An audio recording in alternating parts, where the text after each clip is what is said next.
hombres detrás del telón. Detrás del trono hay algo más grande que el mismo rey. El mundo está gobernado por personajes muy distintos de los imaginados por quienes no están detrás de la escena. La verdad es que un elemento de los grandes centros financieros es dueño del gobierno de los días de Andrew Jackson. En 1775 la guerra americana revolucionaria comenzó, cuando las colonias americanas buscaron despegarse de Inglaterra y su monarquía opresora. Aunque hubo muchas razones para la revolución, una en particular sobresale como la causa primordial. El rey Jorge III de Inglaterra prohibió la moneda sin interés independiente que las colonias estaban produciendo y usando, forzándolos a pedir dinero del Banco Central inglés con interés, inmediatamente poniendo a las colonias en deuda. Y como luego dijo B. Franklin, la negativa del rey Jorge III de permitir a las colonias operar un sistema monetario honesto que liberaría al hombre ordinario de las palancas de los manipuladores de dinero fue probablemente la causa primordial de la revolución. En 1783 América ganó su independencia de Inglaterra, sin embargo su batalla en contra del concepto de banco central y de los hombres corruptos y llenos de avaricia asociados con él habían comenzado. ¿Qué es un banco central? Un banco central es una institución que produce la moneda de una nación entera. Basados en precedentes históricos, existen dos poderes específicos intrínsecos en la práctica del Banco Central: el control de las tasas de interés y el control del suministro de dinero o inflación. El Banco Central no solo provee de dinero a la economía de un gobierno, se lo presta con interés. Entonces, aumentando o disminuyendo el suministro de dinero, el Banco Central regula el valor de la moneda emitida. Es crucial entender que la estructura entera de este sistema puede producir una sola cosa a largo plazo: deuda.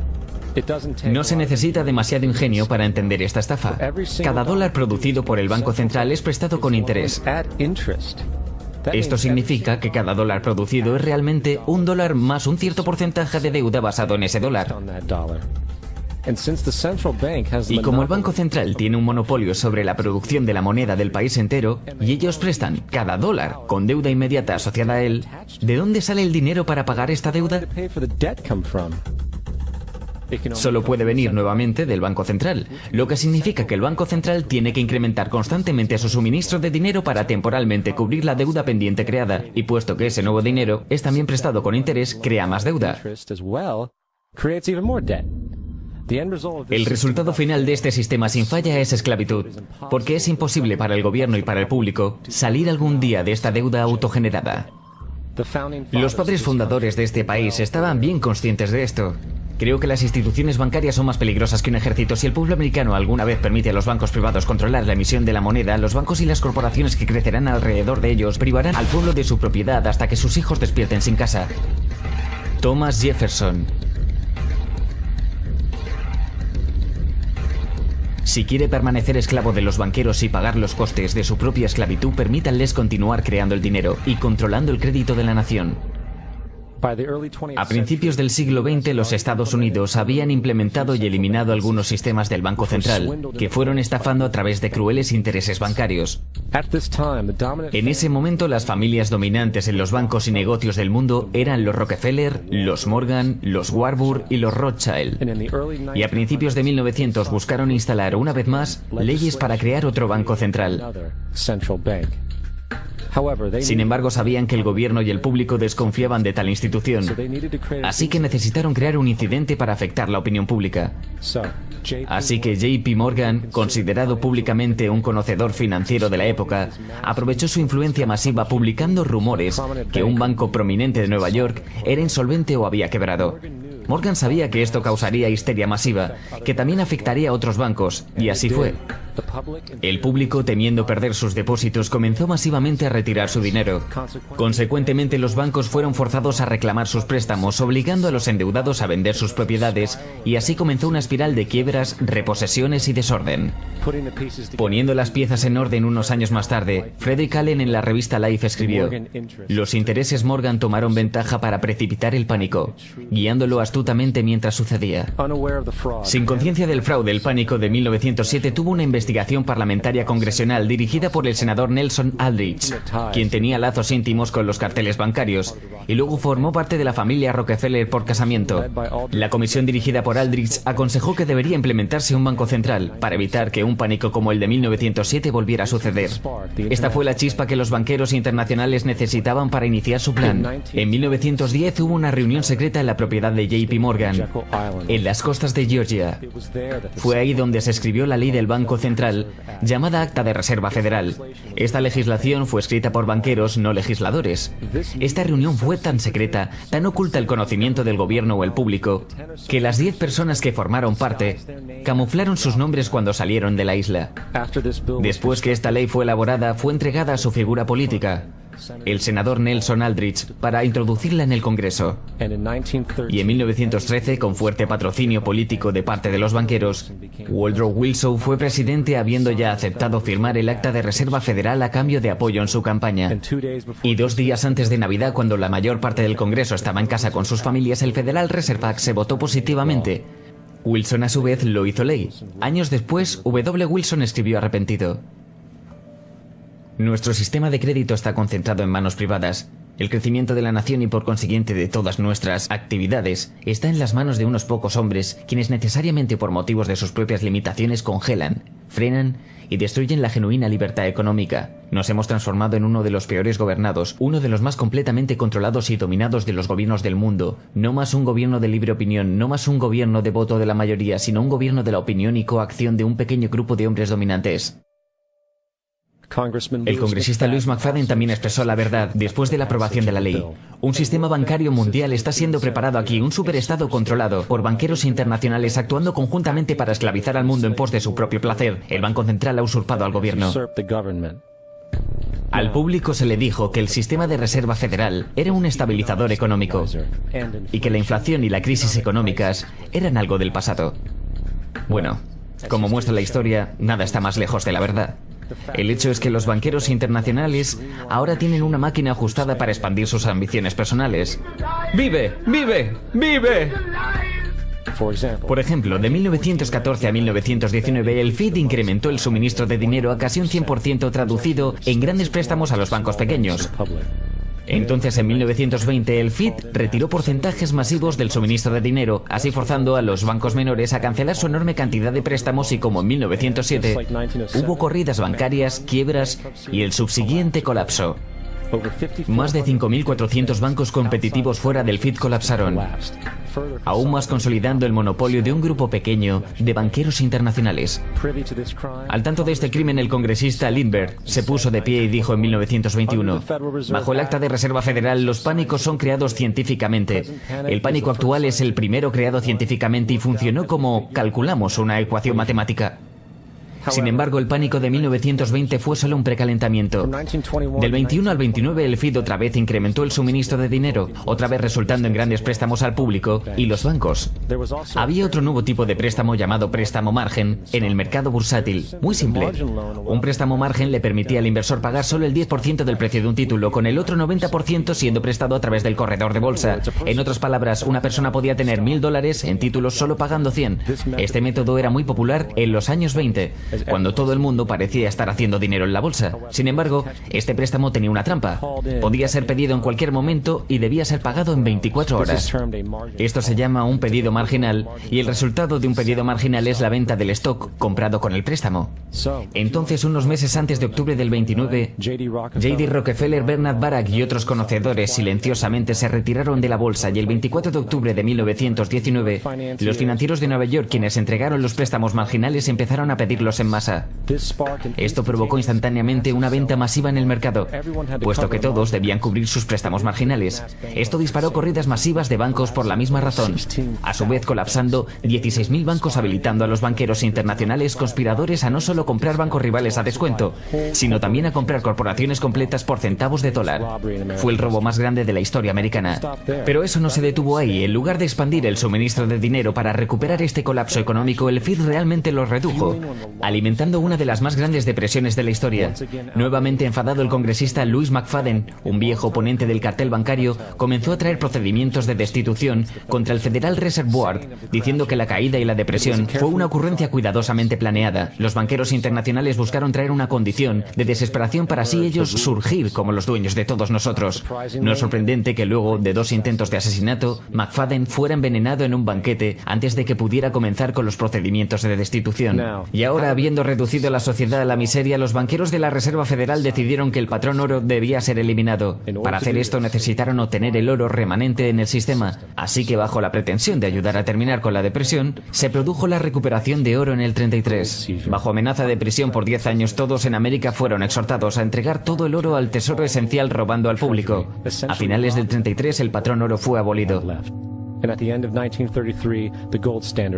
Si miras un billete de dólar antes del 1933, dice que es convertible en oro. Si miras un billete de dólar actual, dice que es moneda de curso legal, lo que significa que es apoyado por absolutamente nada. Es papel sin valor.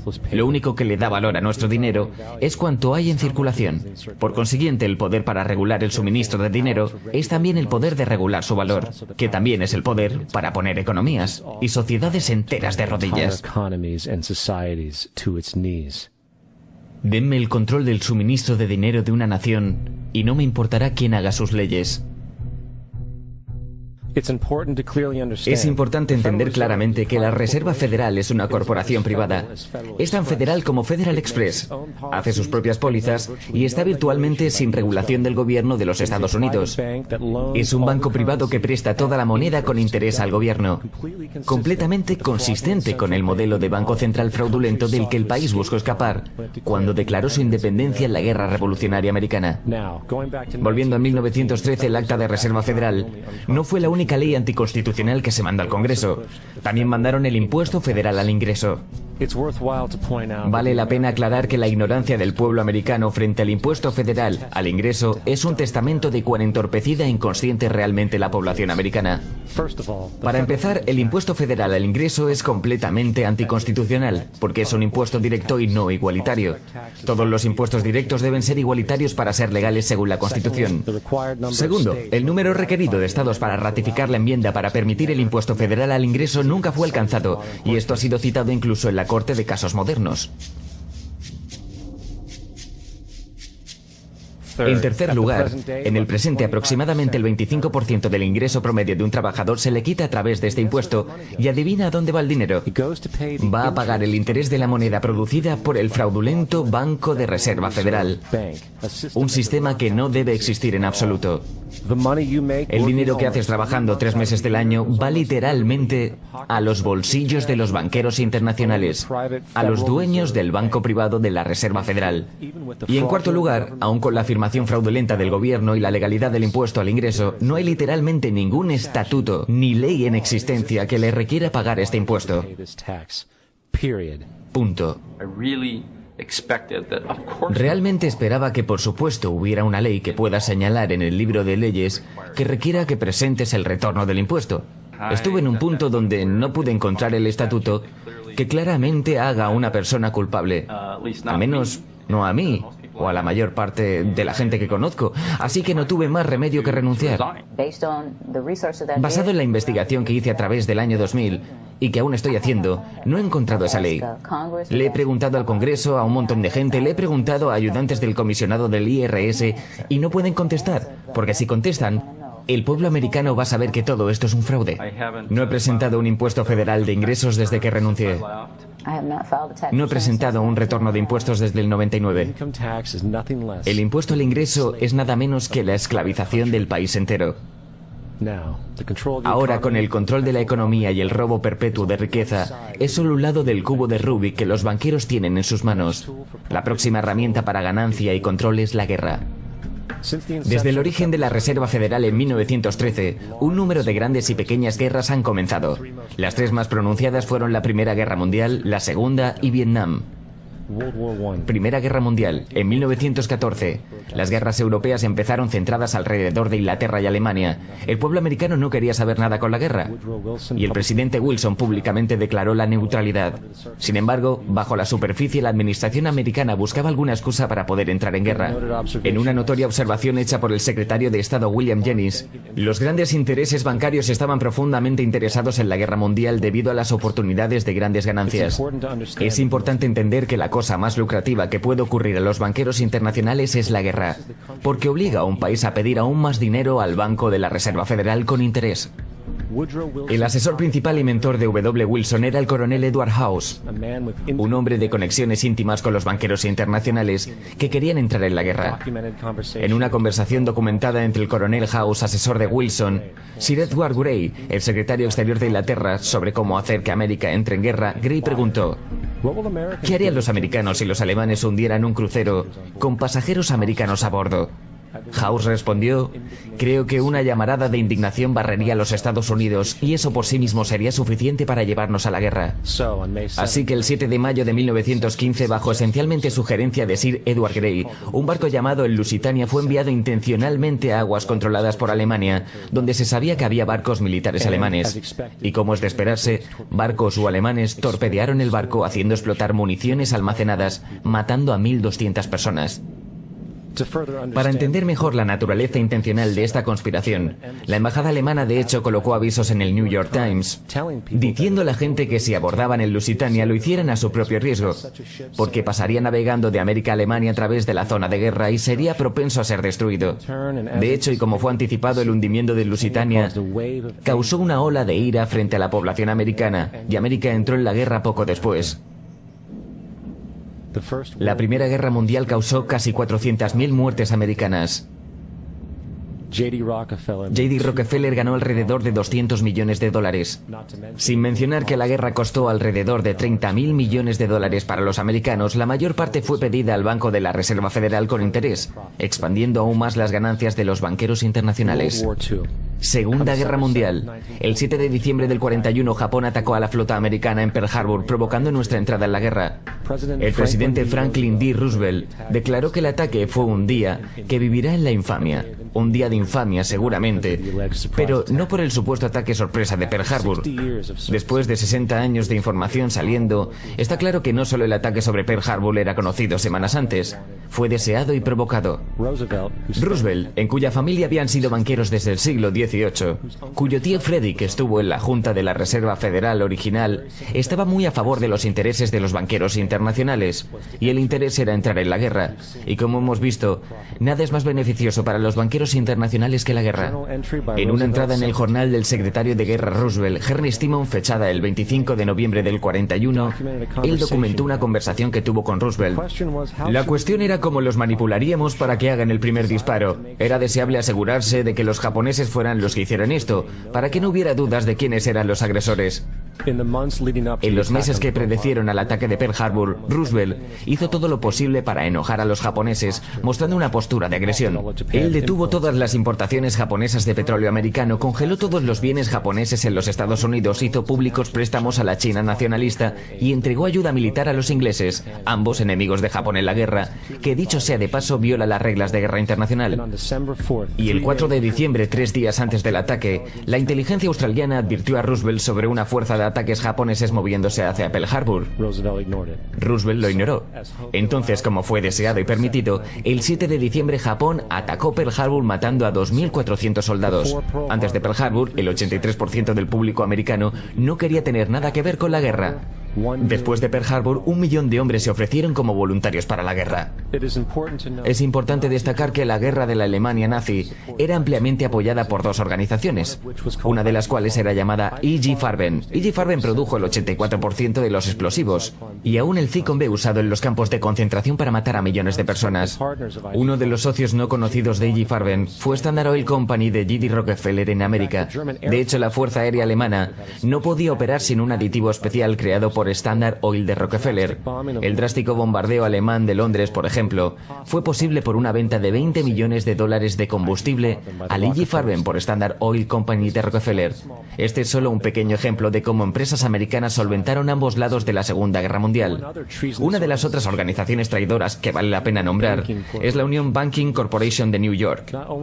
No solo financió numerosos aspectos del ascenso al poder de Hitler, junto con materiales reales durante la guerra, era también un banco para lavar dinero nazi, y esto fue eventualmente descubierto por tener millones de dólares de dinero nazi en sus bóvedas. La Union Banking Corporation de Nueva York fue eventualmente congelada por violación de la ley de negociación con el enemigo. ¿Adivina quién era el director y vicepresidente del Union Bank? Prescott Bush, el abuelo de nuestro presidente actual y, por supuesto, el padre de nuestro presidente anterior. Ten esto en mente cuando consideres las disposiciones morales y políticas de la familia Bush. Vietnam.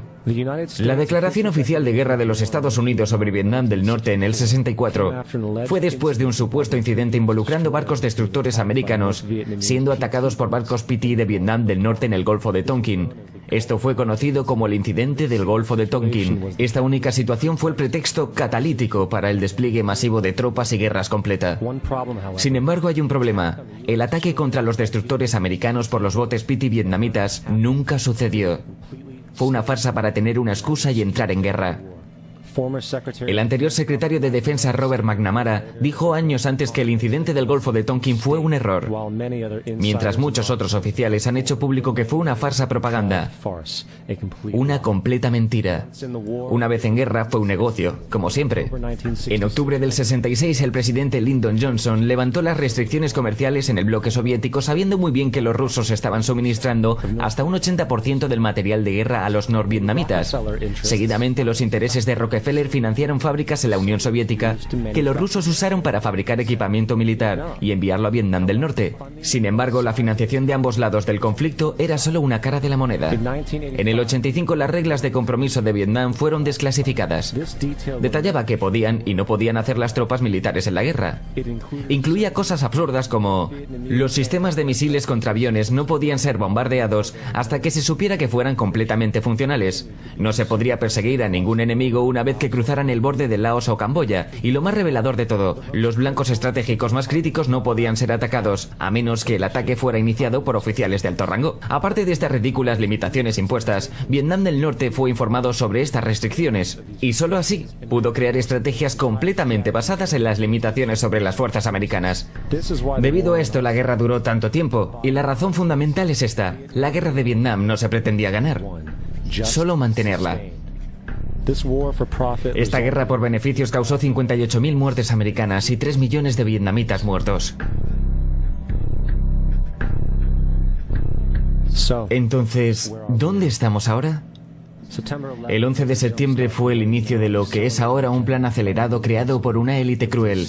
Fue un pretexto de guerra muy parecido al hundimiento de Lusitania, la provocación de Pearl Harbor y la mentira del Golfo de Tonkin. De hecho, si el 11S no fue planeado, sería una excepción en la regla. Ha sido usado para comenzar dos guerras ilegales no provocadas, una contra Irak y otra contra Afganistán. No obstante, el 11S fue el pretexto para otra guerra. La guerra contra ti. La Patriot Act, el acta de tribunales militares y otras legislaciones están diseñadas para destruir tus libertades civiles y limitar tu capacidad de luchar contra lo que viene. Actualmente en los Estados Unidos, sin previo aviso a la mayoría de americanos con el cerebro lavado, tu casa puede ser registrada sin una orden, sin estar tú en ella. También pueden arrestarte sin decirte los cargos. Detención indefinida sin acceso a un abogado y siendo legalmente torturado. Todo bajo la sospecha de que podría ser un terrorista. Si necesitas un cuadro ilustrativo de lo que está sucediendo en este país, veamos cómo la historia se repite a sí misma. En febrero del 93, Hitler dirigió un ataque de falsa bandera, incendiando el edificio de su propio parlamento alemán, el Reichstag, y culpando a terroristas comunistas. Algunas semanas después aprobó el Enabling Act, que erradicaba completamente la Constitución alemana, destruyendo las libertades de las personas. Esto permitió una serie de guerras preventivas, todas justificadas frente al pueblo alemán, como necesarias para mantener la seguridad de la nación. Existe un mal que amenaza a todos los hombres, mujeres y niños de esta gran nación. Debemos tomar medidas para garantizar nuestra seguridad nacional y proteger nuestra patria. George Bush.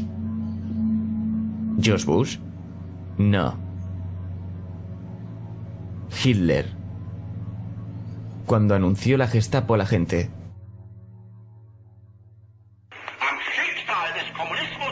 Las cuestiones del comunismo y sus organizaciones de fachada no deberían ensombrecer los hechos. Nuestro enemigo es una red radical de terroristas y todos los gobiernos que lo apoyan. Es hora de despertar.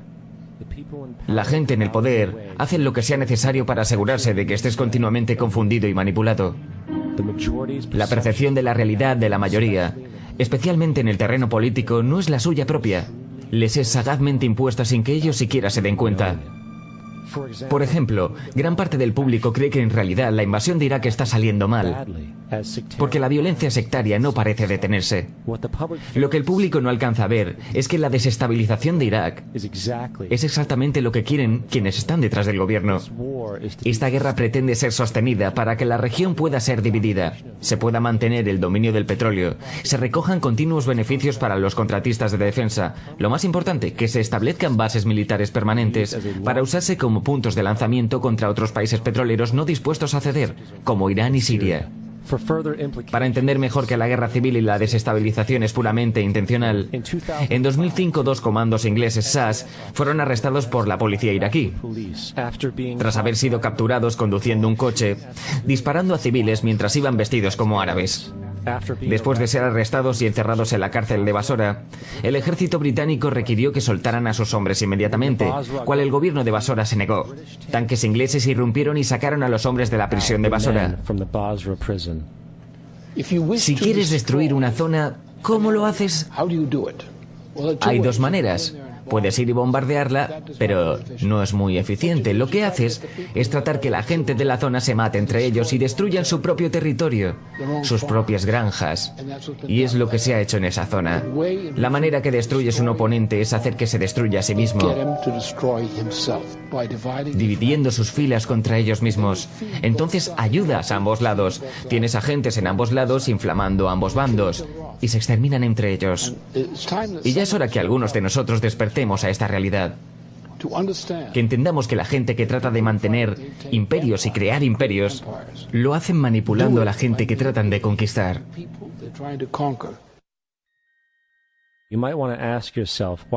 Te preguntarás por qué la cultura entera está saturada de programas de entretenimiento de masas de todo tipo, mientras que el sistema educativo en Estados Unidos continúa su asombrosa decadencia estupidizante desde que el gobierno americano decidió hacerse cargo de los subsidios del sistema público educativo. Tu gobierno consigue lo que paga.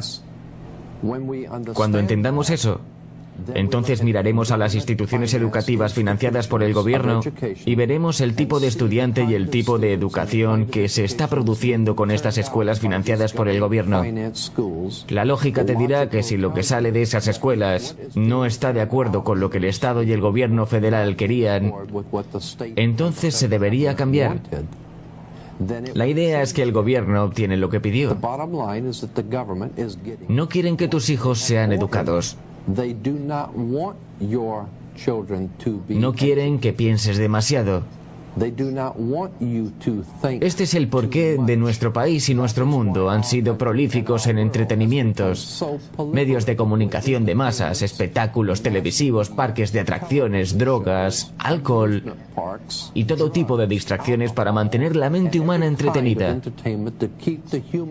Así no te metes en el camino de la gente importante por pensar demasiado.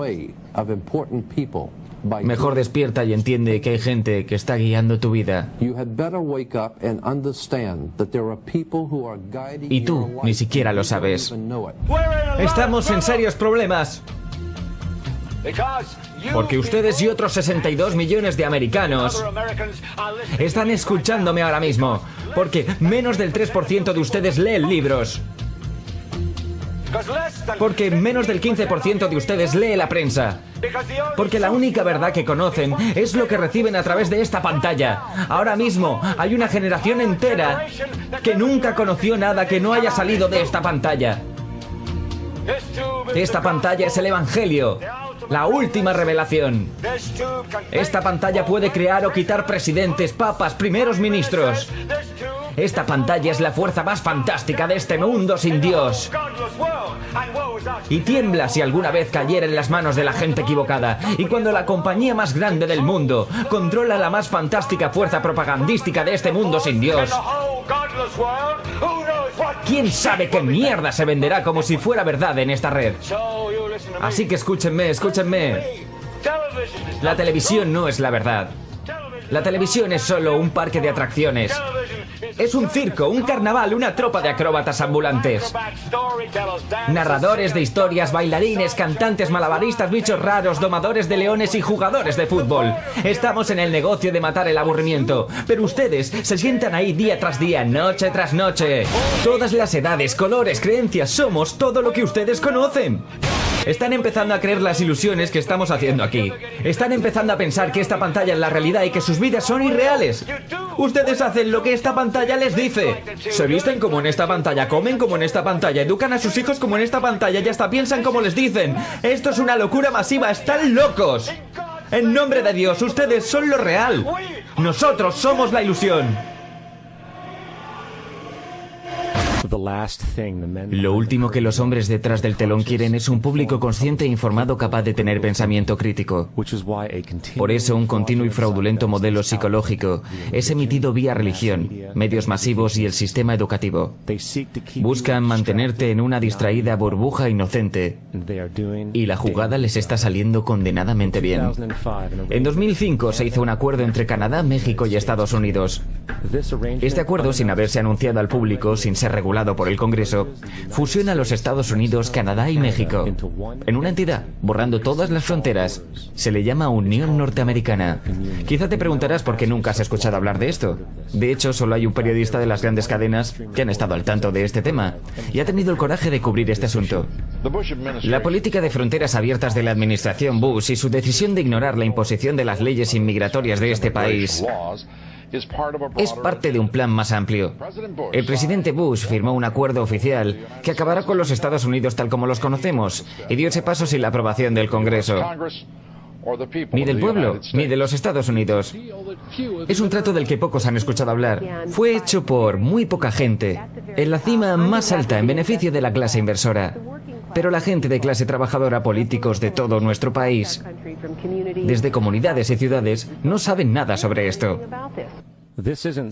Esto no es ningún trato comercial, es la eliminación total de soberanía de estos países, que también causará la aparición de una nueva moneda llamada el amero.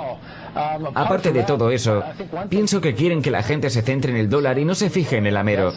Eso es algo de lo que nadie está hablando y creo que va a tener un gran impacto en la vida de todos. En Canadá, en Estados Unidos y en México.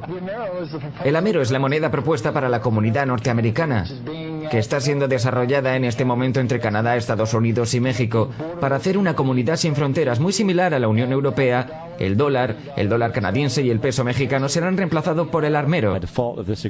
Para cubrir con este acuerdo, la Constitución americana finalmente será abolida. Sería de esperar que una situación como esta estaría en la portada de los principales periódicos. Es entonces cuando te das cuenta que la gente detrás de este movimiento es la misma gente que está detrás de los medios masivos de comunicación y que no te dicen lo que no debes saber. La Unión Norteamericana es el mismo concepto de la Unión Europea, la Unión Africana y lo que pronto será la Unión Asiática. Y la misma gente está detrás de todas ellas. Y cuando sea el momento, la Unión Norteamericana, la Unión Europea, la Unión Africana y la Unión Asiática serán fusionados, conformando las últimas etapas de un plan en el que el hombre ha estado trabajando los últimos 60 años. Un único gobierno mundial. Tendremos un gobierno mundial, nos guste o no. La única cuestión es si el gobierno del mundo será logrado mediante conquista o por consentimiento. Paul Warburg, Consejo sobre Política Internacional, arquitecto del Sistema de Reserva Federal. Estamos agradecidos al Washington Post, al New York Times y la revista Time, y otras publicaciones importantes cuyos directores han acudido a nuestras reuniones y respetado su promesa de discreción durante casi 40 años. Habría sido imposible para nosotros desarrollar nuestro plan para el mundo si hubiésemos sido objeto del escrutinio público durante aquellos años. Pero el mundo es más sofisticado y está preparado para alcanzar el gobierno mundial. La soberanía supranacional de una élite intelectual y banqueros mundiales es con toda seguridad preferible a la autodeterminación nacional practicada en siglos pasados. David Rockefeller. Consejo sobre Política Internacional. Un banco, un ejército, un centro de poder. Y si hemos aprendido algo de la historia, es que el poder corrompe. Y el poder absoluto corrompe absolutamente. Este es Aaron Russo, un cineasta y antiguo político. A su izquierda está Nicholas Rockefeller, de la infame dinastía Rockefeller de banqueros y empresarios. Después de mantener una cercana amistad con Nicholas Rockefeller, Aaron finalmente terminó la relación horrorizado por lo que supo de los Rockefeller y sus ambiciones. Tuve una llamada un día de una abogada que conocía. Y ella me dijo, ¿te gustaría conocer a uno de los Rockefeller? Le dije, seguro, me encantaría. Nos hicimos amigos y comenzó a revelarme un montón de cosas. Entonces, una noche me dijo, va a ocurrir un suceso, Aaron. Y a partir de ese suceso, verás cómo vamos a ir a Afganistán. Así podremos poner un gran oleoducto desde el mar Caspio, vamos a ir a Irak para llevarnos el petróleo y establecer una base en Oriente Medio. Y vamos a ir a Venezuela y librarnos de ese Chávez. Las dos primeras se llevaron a cabo. Lo de Chávez no funcionó. Vas a ver tipos yendo a cuevas, buscando a gente que nunca van a encontrar. Él se reía de esta guerra que tenemos contra el terrorismo porque no hay ningún enemigo real. Estaba hablando de cómo esta guerra contra el terrorismo nunca la podríamos ganar porque es una guerra eterna. De modo que puede seguir siempre quitándole libertades a la gente. Le dije, ¿cómo van a hacer para convencer a la gente de que todo esto es real? Me dijo, por los medios pueden provocarlo. Solo debes seguir hablando sobre estas cosas y decirlas una y otra vez. Y finalmente la gente las cree. Crearon la Reserva Federal en el 13, a base de mentiras. Crearon el 11S, que fue otra mentira. Con el 11S están librando una guerra contra el terrorismo y después vamos a ir a Irak, que fue otra mentira. Y ahora van a ir a Irán. Es una cosa llevada a otra. Le decía, ¿por qué hacen esto? ¿Cuál es el objetivo? Tienes todo el dinero del mundo, tienes todo el poder. Sabes que están hiriendo a la gente, eso no es bueno. Y él me contestaba, ¿por qué te preocupas de la gente? Cuídate a ti mismo y cuida a tu familia. Le dije, ¿pero cuál es el objetivo definitivo aquí? Me dijo, el objetivo final es ponerle un chip RFID a todo el mundo. Y tener todo el dinero en esos chips. Tener todo eso en esos chips. Y si alguien quiere protestar sobre lo que hacemos o ir en contra, entonces solo apagamos su chip. Así es, con microchips. En 2005 el Congreso, bajo la pretensión de control inmigratorio y la llamada guerra contra el terrorismo, se aprobó el Real ID Act, bajo la cual se prevé que en mayo de 2008 se te exigirá llevar una tarjeta de identificación federal, que incluye un código de barras escaneable con tu información personal. Sin embargo, este código de barras es solo un paso intermedio antes de que la tarjeta sea equipada con un módulo de seguimiento RFID, que usará radiofrecuencia para seguir todos los movimientos en este planeta. Si esto te suena extraño, debes saber que el chip de seguimiento de RFID se encuentra en todos los nuevos pasaportes americanos. Y el paso final es el chip implantado. Mucha gente ha sido hábilmente manipulada para aceptarlo bajo diferentes pretextos. Tenemos una familia de Florida que son pioneros en un valiente nuevo mundo. Han sido voluntarios en ser los primeros en tener microchips con dispositivos de identificación, implantados en sus propios cuerpos. Después del 11S estaba muy preocupada por la seguridad de mi familia. No me importaría tener algo implantado permanentemente en mi brazo, que me identificara. Al final, todos estarán encerrados en una red monitorizada de control, donde cada acción que realices será documentada. Y si te sales de la línea, apagarán tu chip. Y desde ese punto, cada aspecto de la sociedad girará alrededor de interacciones con estos chips. Esta es la imagen del futuro si abres los ojos para verla. Una economía mundial centralizada, donde los movimientos y las transacciones de todos son seguidas y monitorizadas, todos los derechos eliminados. Y el aspecto más increíble, estos elementos totalitarios no serán impuestos sobre la gente, La gente los pedirá, ya que la manipulación de la sociedad a través de la generación del miedo y de la división ha separado al ser humano de su sentido de poder y de realidad. Un proceso que no ha ocurrido por siglos, sino milenios. Religión, patriotismo, raza, riqueza, clase. Y cada forma de identificación arbitraria, separatista así concebida ha servido para crear una población controlada, fácilmente moldeable en las manos de unos pocos. Dividir y conquistar es el lema. Y mientras la gente continúe viéndose como separado de los demás, se prestan a sí mismos para ser completamente esclavizados. Los hombres detrás del telón saben esto y también saben que si la gente se da cuenta de la verdad, de su relación con la naturaleza y la verdad de su poder personal, todo el zeitgeist fabricado con el que se alimentan caerá como un castillo de naipes.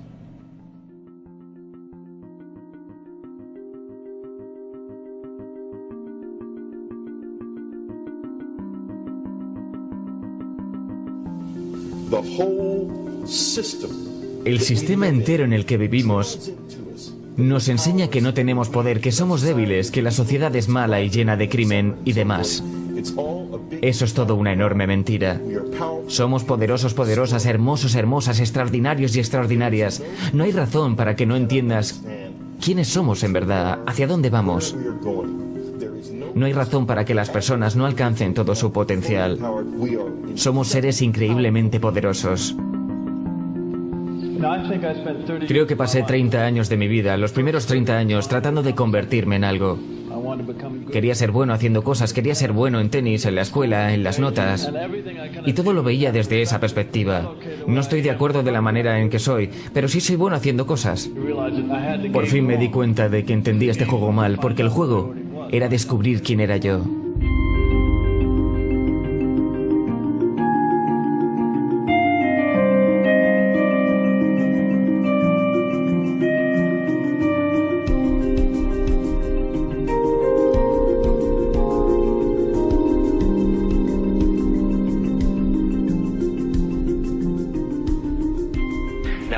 En nuestra cultura hemos sido entrenados para resaltar las diferencias individuales. Si te fijas en cada persona, lo que inmediatamente ves es que es más inteligente, más tonto, más viejo, más joven, más rico, más pobre. Y hacemos estas distinciones dimensionales y las ponemos en categorías. Y las tratamos de esa manera. Y así vemos a los demás como separados de nosotros mismos. Las maneras en que estamos separados. Y una de las características dramáticas de esa experiencia es estar con otra persona y de repente ver las formas en las cuales se parece a ti, no las distintas a ti. Y experimentar que lo que es esencial en ti es esencia en mí. Es lo importante. Entender que no existe el otro. Es todo uno. Yo no nací rico y acomodado, nací siendo un ser humano. Entonces aprendí esta historia de quién soy, si soy bueno o malo, resolutivo o no. Todo eso se aprende durante el camino. Cuando el poder del amor prevalezca sobre el amor al poder, el mundo conocerá la paz.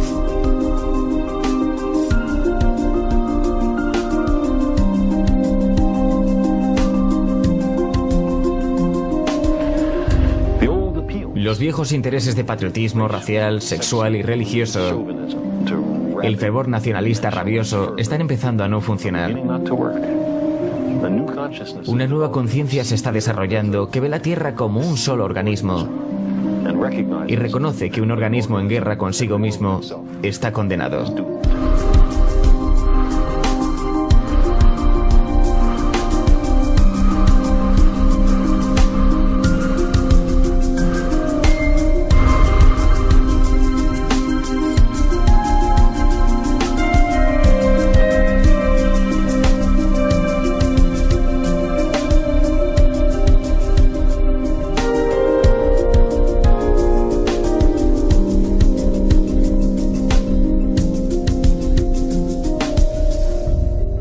Bill Hicks solía terminar sus discursos con esto. La vida es como montar en un parque de atracciones. Cuando te subes piensas que es real, porque así de poderosas son nuestras mentes. El paseo sube y baja, da vueltas, tiene emociones, sustos y luces de colores. Y es muy ruidoso y es divertido por un rato. Algunos han estado en la atracción por mucho tiempo y empiezan a preguntarse, ¿esto es real o es solo una atracción? Y otra gente ha recordado y nos ha dicho, hey, no te preocupes, no temas, porque esto es solo una atracción. Y hemos matado a esa gente. ¡Cállenlo, que tengo mucho invertido en esta atracción de feria! ¡Cállenlo! Mira mi ceño de preocupación, mira mi gran cuenta bancaria y mi familia. Esto tiene que ser real. Es solo una atracción.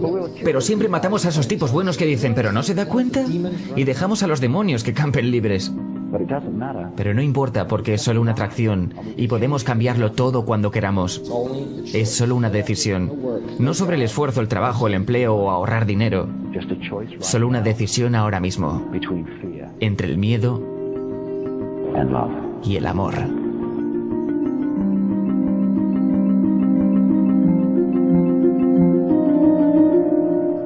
Zeitgeist.